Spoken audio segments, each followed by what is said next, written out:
عليكم. اليوم غنقدم لكم طنجيه تاع الدجاج في الكوكوت. بالنسبه للمقادير عندنا الدجاج، انا خديت هنا الفخوضه مع الكبال، ما عرفتش كيقولوا ليها.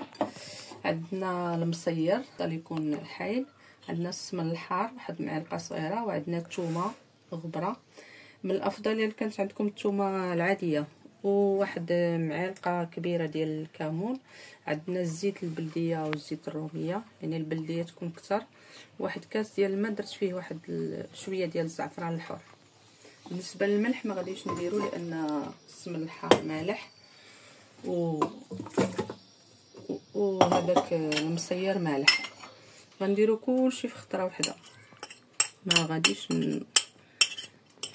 زعما نقليو ولا حتى شي حاجه.